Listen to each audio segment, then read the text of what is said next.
And for the last year, this is what I'm talking about today, I've been heading up a startup program by the National Academy of Sciences called the Science and Entertainment Exchange. And it's given me a lot to think about, not just about how science and entertainment interplay, but also about what role online multimedia can play, what role blogs can play, and how we can bring all of this kind of stuff together. So rather than waste a lot of time telling you what the Science and Entertainment Exchange is, I'm going to play a really short video and then tell you a little bit about where I see it going in Phase 2. Phase 1 was largely tech consulting and getting kind of an infrastructure set up. We're very much looking forward to our next phase, which is much more outreach, online, interactive, oriented, and we'll see where we're going to go from there. Entertainment has an enormous amount to do with what excites the next generation of kids. I mean, are they going to go on to be rock stars or rappers, or are they going to go on to be people who propel us out of the solar system? And I think it's very important that we not undervalue the necessity of it being the latter. We thought, why not create a wonderful synergy and allow these two groups to have an ongoing dialogue with each other, which would be great creatively for both sides and hopefully be of real benefit to science. When people in the entertainment industry have any questions or any ideas that they want to test on somebody who's maybe a specialist in the area, they can call this kind of 1-800-SCIENTIST number and be put in touch with top experts from all around the country. We want writers and directors to feel comfortable and to know exploring science will only open up the number of creative possibilities for their storytelling. When I was asked to moderate a panel with Dr. deGrasse Tyson and Dr. Hamill, it really felt like I had been asked to play pickup ball with the Lakers or something. It's an extraordinary opportunity, but a humbling one as well.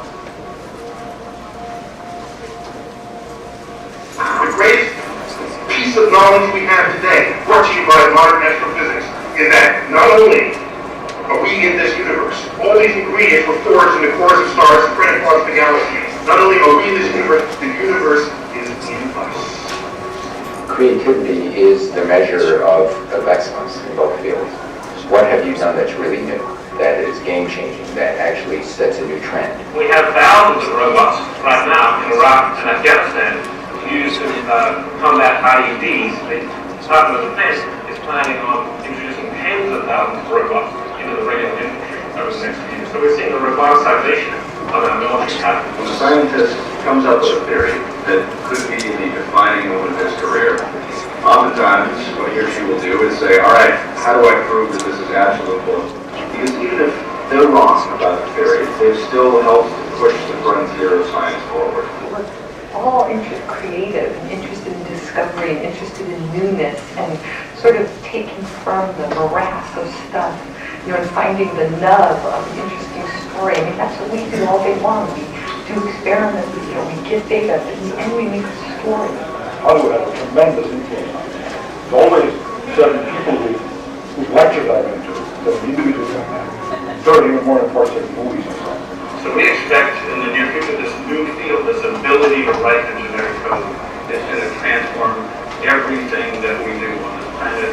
It changes the view of life and how we might have a chance of surviving going forward. It's great to think that there's going to be a whole new band, a whole new swath of things for stories to be about. I think all of that together is going to make this amazing project of the NAS entirely worthwhile, and I cannot wait to see it catch fire.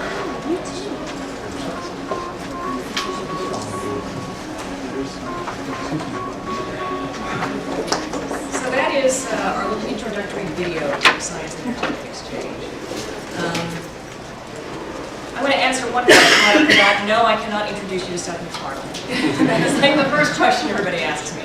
I met him for like 5 minutes. He doesn't know any idea who I am. He does know what the exchange is, and he's been very supportive.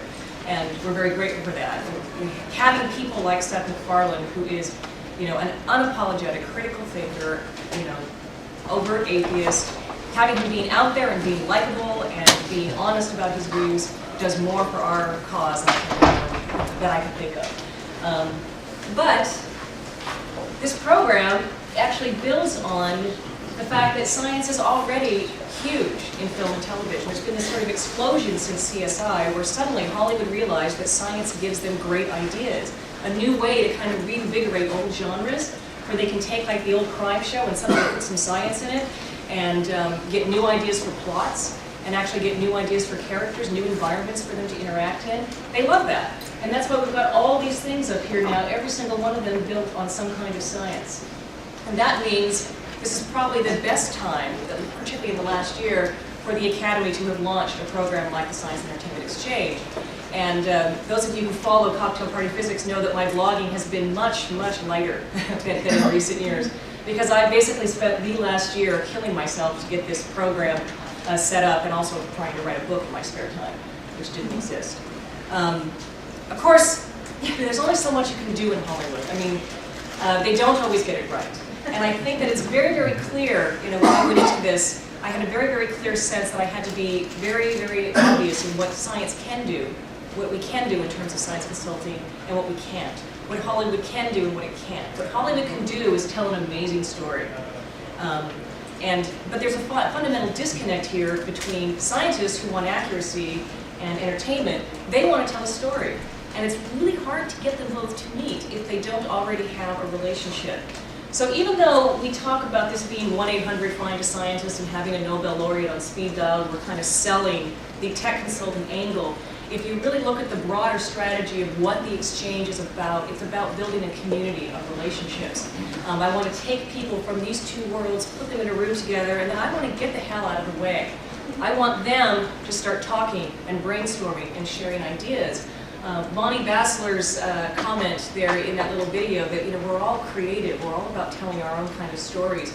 We all, you know, want to like get down and like weed through really cool, interesting things and find those really interesting bits and then turn those into something.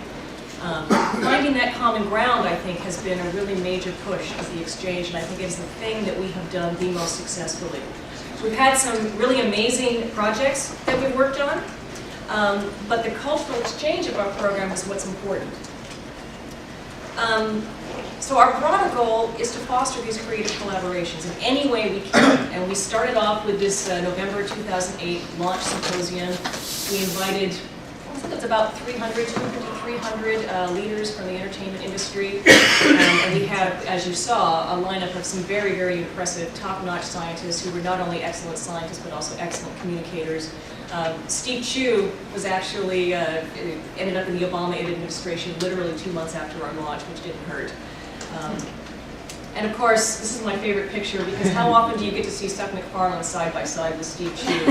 And it was wonderful to watch them having a really in-depth, you know, half-an-hour conversation backstage at this event. Seth MacFarlane is very engaged, he's very interested, he cares about science, he thinks scientists are fantastic. He is not alone. There is, in fact, a lot of people in Hollywood who love what scientists do. They want to talk to them, and the scientists want to talk to the entertainment people. So I'm trying to get them in the same room together. And this is, of course, Lisa Brandel talking to Jerry Zucker. One of the things that I think makes the exchange particularly effective, is that we partnered, the Academy partnered with Janet and Jerry Zucker. My phone just went off. So you have the Academy, which has the leadership in science, but they partner with leaders in the entertainment industry, and it's a partnership, as opposed to just one group or another sweeping in and trying to do it on their own. And everything we've done has been in terms of equal parts science and entertainment, and I think that works very, very well. Now, the Academy wants to do this because they want to encourage this current trend. They understand that film and television can really change public perceptions and change how we're perceived, how scientists are perceived, and also how and how science is portrayed. So we've done this. We've consulted on Watchmen, that was in our pilot phase. We've consulted on Tron Legacy, on Iron Man 2, on Thor. In fact, one of the characters in Thor is now going to be a particle physicist. Is that you? Turn it off. Okay. That was my particle physics simulation. Okay. One of the characters in Thor is now going to be a particle physicist, and a major plot point is going to rotate on that because of a really long brainstorming session that we had with their director, Kenneth Branagh, and their art director, and two of their writers.